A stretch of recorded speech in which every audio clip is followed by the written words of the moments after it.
You may know the city of Tel Aviv as a commercial and financial center, bursting with startups and headquarters of major global companies.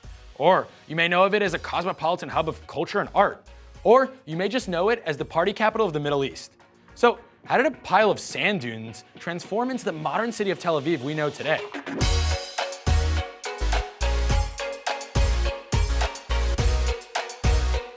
The year was 1909, and the place was just north of the ancient city of Jaffa, a port that had existed for millennia and had changed hands between the Jews, Arabs, Crusaders, Turks, and other groups over the years.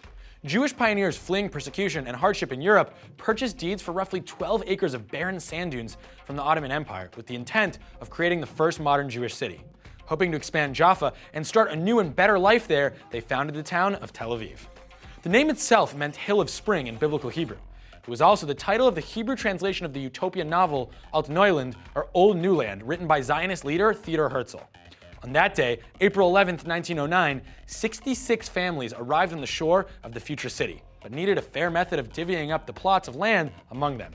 Akiva Arya Weiss, the president of the building cooperative they all belonged to, came up with the idea of a seashell lottery. He plucked 66 gray seashells and 66 white ones from the sand beneath their feet. He carefully wrote the name of each family on a white shell and a number for a plot of land on each gray one. A 10-year-old boy paired them up at random and doled them out. The land was assigned, and Tel Aviv was born. But how did it transform from sand to city? Enter Sir Patrick Geddes from Scotland, one of the founding fathers of urban planning.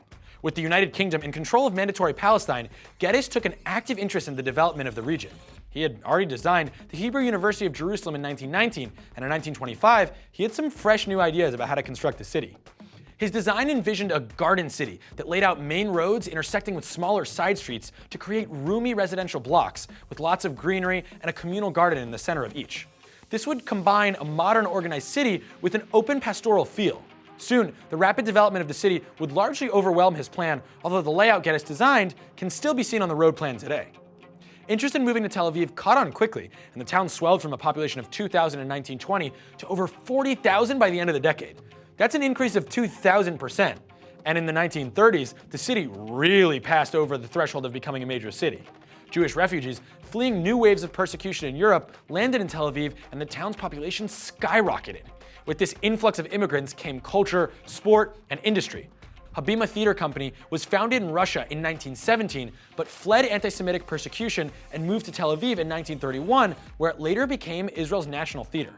In 1932, the first Maccabia Games were held, an international Jewish sports competition aiming to shatter stereotypes about weak Jews. Tel Avivians proudly showcased the athletic and muscular new Jew. Furthering the city's patriotic feel, 1936 inaugurated the first performance of the Palestine Philharmonic Orchestra with a rendition of Hatikva, the national anthem. And when the 1936 Arab Revolt cut Tel Aviv off from the port city of Jaffa in the late 30s, the city showed its persevering spirit, sending its first shipment of homegrown oranges to England's Buckingham Palace as a message that Zionism was still going strong. By now, the mid-30s, Tel Aviv had become a rapidly expanding city of over 130,000 people. The layout of the city also expanded. Architects educated in the ultra-modernist German Bauhaus style moved to the city and gave the city its famous international look. They designed buildings that favored clean curves and lines without embellishments and focused on practicality, which made sense for a new and rapidly expanding city being built on a practically blank slate. Back in Germany, the Nazi regime classified this style as degenerate art and shut down the Bauhaus school. And because so many Jewish architects fled Nazi Germany for Tel Aviv, the city came to host the largest Bauhaus district in the world, with over 4,000 buildings in this style. The Bauhaus district came to be known as Tel Aviv's White City and was designated a UNESCO World Heritage Site. All this new development helped to put Tel Aviv on the world map. The city continued to grow economically as well. In 1953, the Israeli Stock Exchange opened in Tel Aviv, establishing its role as the financial hub of the new state. Recently, Tel Aviv has been ranked in the top 25 most important financial centers in the world. Not bad for a city with a population of only 450,000. It's also a premier city for startup businesses. In 2012, it was named the second best city in which to found a startup, coming only after Silicon Valley. The number 5 spot on the 2019 Bloomberg Innovation Index, and the number 1 spot for research and development. The Israeli government encourages this creative spirit with the Israeli Innovation Authority, an agency that fosters invention in several industries. With so much business and development, it's the financial and international hub of Israel. Tel Aviv is also Israel's center of nightlife, entertainment, and, well, what you can really only call partying.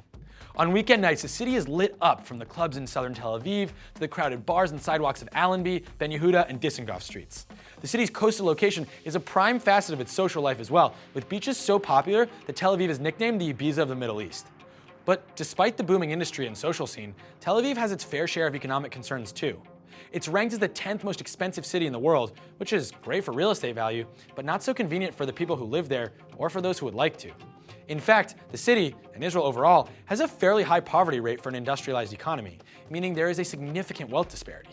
Immigrants and refugees looking for a new life helped found the city, but now, with such a high cost of living, it can be hard for newcomers to even get a foothold there. In fact, there were huge demonstrations in 2011 when hundreds of thousands of Israelis, Jewish and Arab alike, pitched tents on the streets alongside Tel Aviv's central Rothschild Boulevard. This was right around the time of the Occupy Wall Street protests in New York, and Tel Avivians voiced similar financial concerns, protesting high prices for goods, food, and housing, as well as the uneven distribution of power and wealth in their country. These social justice protests in Israel, sometimes referred to as the tent protests, soon spread to other Israeli cities. While they primarily raised awareness of economic troubles rather than initiating significant reform, the fact that so many Israelis of diverse social, religious, and ethnic backgrounds unified in protest displayed the city's potential for unity and strength in times of tension. And the fact is, Tel Aviv does maintain great diversity, ethnic, religious, and social. This progressive spirit can be clearly seen in the city's LGBTQ culture.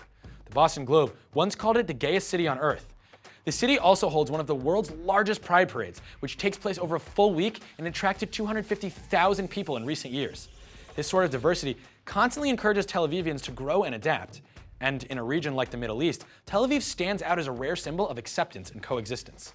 All in all, Tel Aviv has stood as a symbol and center for Israel's industry, creativity, and passion since its founding on the sand dunes north of Jaffa over a century ago. Thanks for watching. See you guys next week.